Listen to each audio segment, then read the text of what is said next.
Assalamualaikum warahmatullahi wabarakatuh. Perkenalkan, nama saya Amelia Pratiwi dengan NIM 17416255 201041. Di sini saya ingin menjelaskan tentang sinkronisasi sistem terdistribusi. Sinkronisasi merupakan pengaturan jalannya beberapa proses pada saat yang bersamaan. Tujuan utama dari sinkronisasi ini menghindari terjadinya inkonsistensi data karena pengaksesan oleh beberapa proses yang berbeda, mutual exclusion, serta untuk mengatur urutan jalannya proses-proses sehingga dapat berjalan dengan lancar dan terhindar dari deadlock dan starvation.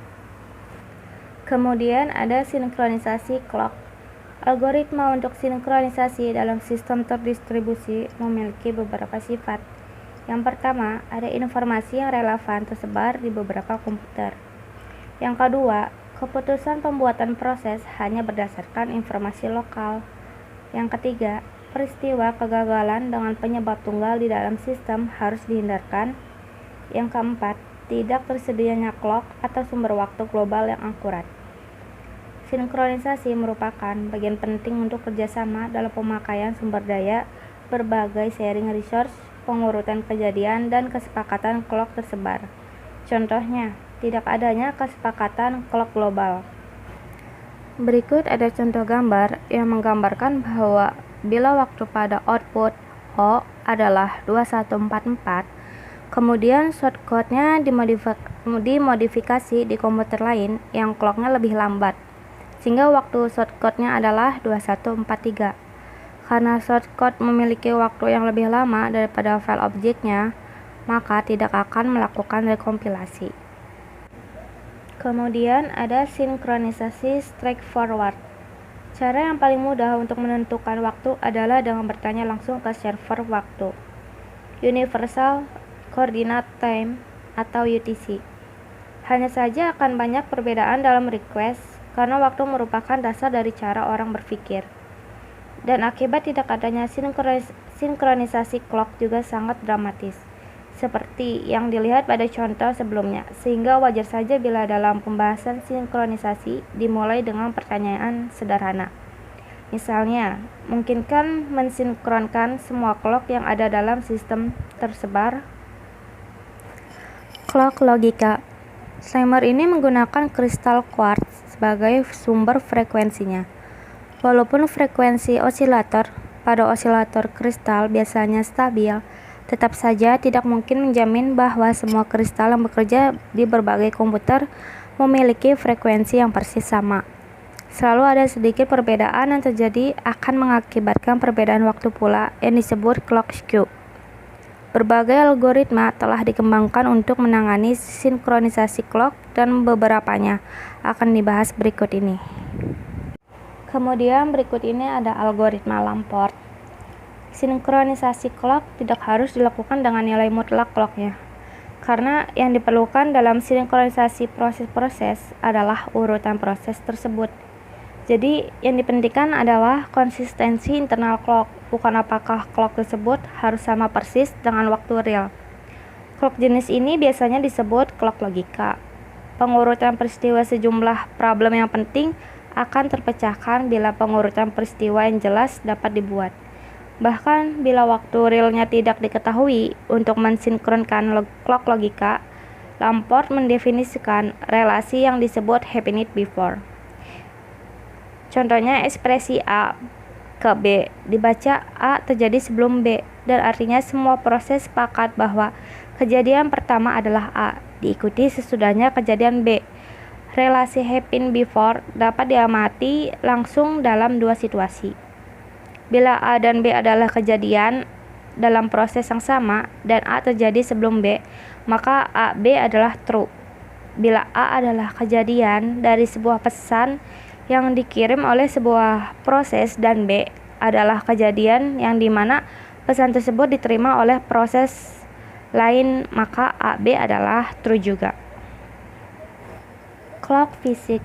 Pada beberapa sistem, waktu clock aktual menjadi penting. Contohnya real-time system. Untuk sistem ini diperlukan clock fisik eksternal. karena alasan efisiensi dan redundansi. Clock fisik jamak biasanya digunakan yang mengakibatkan ada dua masalah muncul.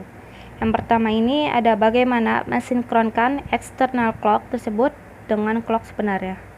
Yang kedua ada bagaimana mensinkronkan antar clock yang ada. Algoritma sinkronisasi clock. Frekuensi tick clock logika tergantung dari nilai yang dimuat ke counter. Nilai ini yang menentukan resolusi clock. Interval waktu yang lebih kecil dari resolusi tidak dapat dibedakan. Laju pergeseran clock adalah perubahan offset antara clock dengan nominal referensi ideal per unit waktu yang diukur di referensi. Clock hardware hanya berupa nilai di dalam register, seperti nilai 32 bit yang kelak di rollover. Penanganan dilakukan dengan mengubah konstanta yang ditambahkan untuk memperoleh clock software yang biasanya berkisar di order mikrodetik atau milidetik dari tanggal yang disepakati. Yang pertama ada algoritma Christian. Bila sebuah mesin memiliki penerima WiFi sehingga dapat berfungsi sebagai time server. Secara periodik, setiap mesin mengirim pesan ke time server menanyakan waktu terkini. Yang kedua ada algoritma Berkeley. Algoritma Berkeley digunakan untuk mensinkronkan clock relatif terhadap clock lainnya dan bukan terhadap master clock tertentu. Yang ketiga ada algoritma rata-rata.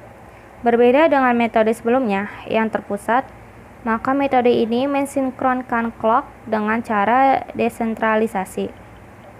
Cara kerjanya dengan membagi waktu ke dalam interval resinkronisasi yang lebarnya tetap.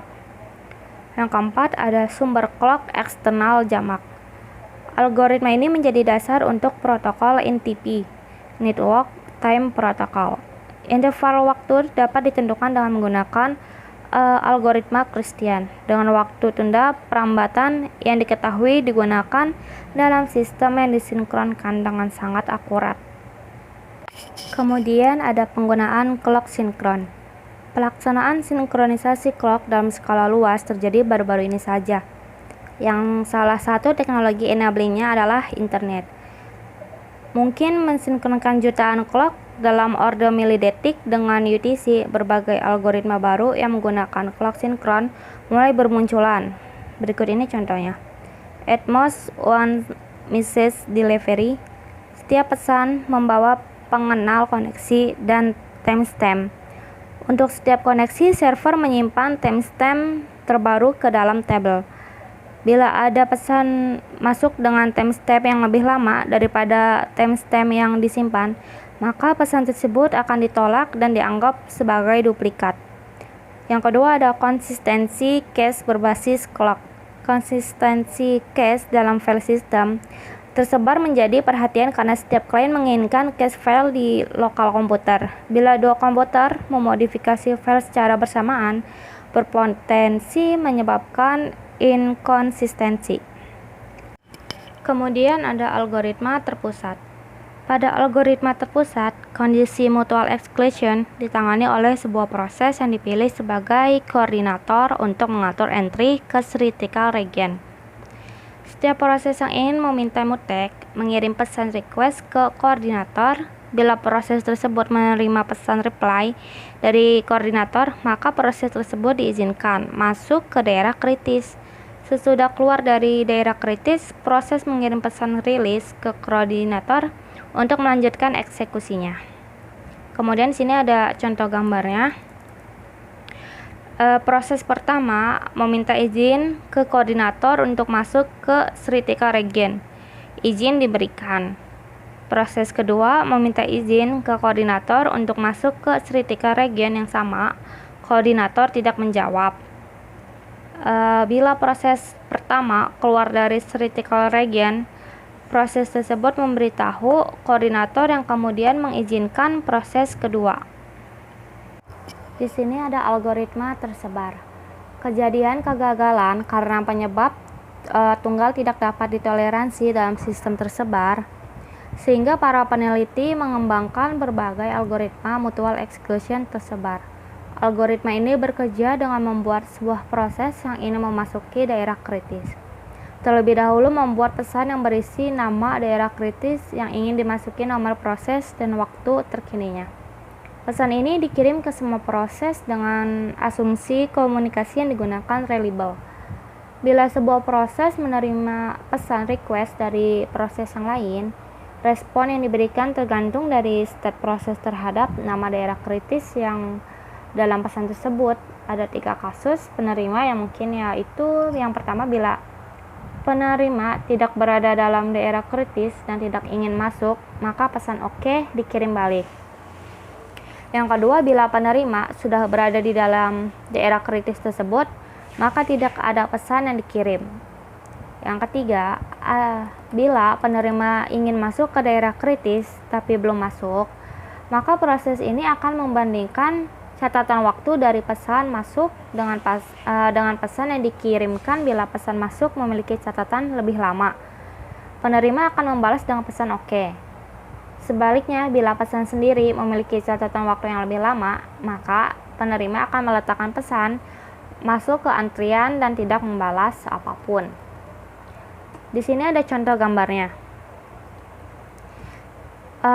Dua proses ingin masuk ke daerah kritis yang sama pada waktu yang bersamaan pula.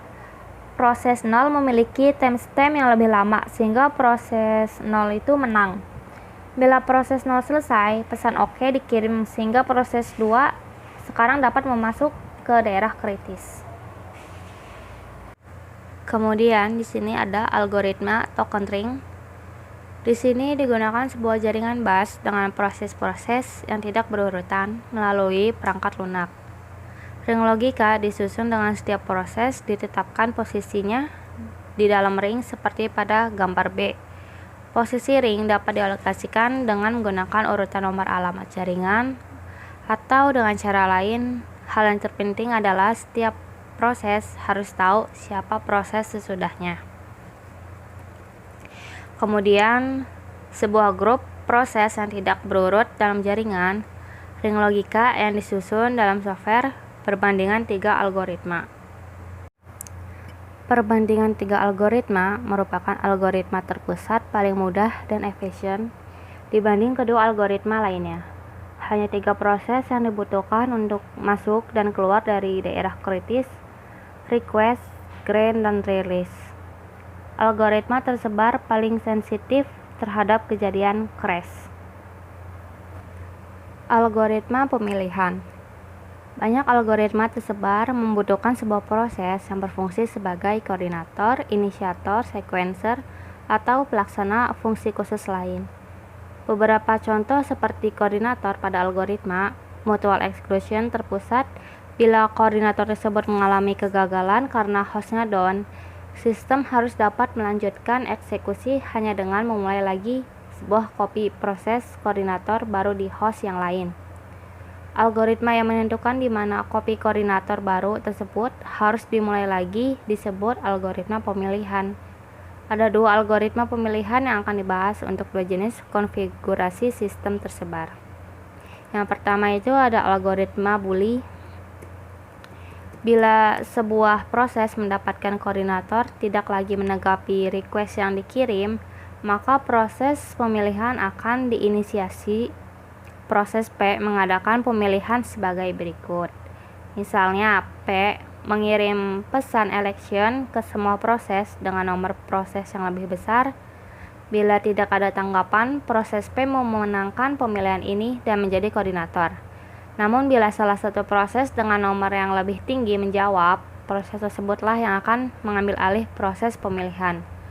Pekerjaan proses P sendiri selesai di sini. Berikut ini ada contoh gambarnya. Dalam gambar proses pemilihan dengan algoritma Bully dapat dilihat proses P mengadakan pemilihan election. Proses 5 dan 6 merespon dan memberitahu 4 untuk berhenti. Sekarang 5 dan 6 masing-masing akan mendapatkan atau mengadakan pemilihan. Yang kedua ada algoritma ring.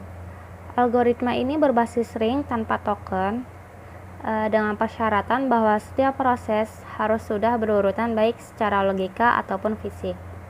Bila sebuah proses mendapatkan koordinator yang tidak berfungsi, maka pesan election yang berisi nomor prosesnya tersebut dikirim ke proses berikut yang lebih tinggi lagi nomornya. Dalam gambar berikut terlihat bahwa proses 2 dan 5 mendapatkan proses 7 yang berperan sebagai koordinator, mengalami crash. Kemudian proses 2 dan 5 membangun pesan election dan memulai sirkulasi pesan ini. Akhirnya pesan tersebut akan tersebar ke segala arah. Kemudian kedua proses 2 dan 5 akan mengubah pesan tersebut menjadi pesan koordinator yang disirkulasikan dengan anggota dan urutan ring yang tepat sama seperti sebelumnya. Sampai di sini presentasi saya. Wassalamualaikum warahmatullahi wabarakatuh.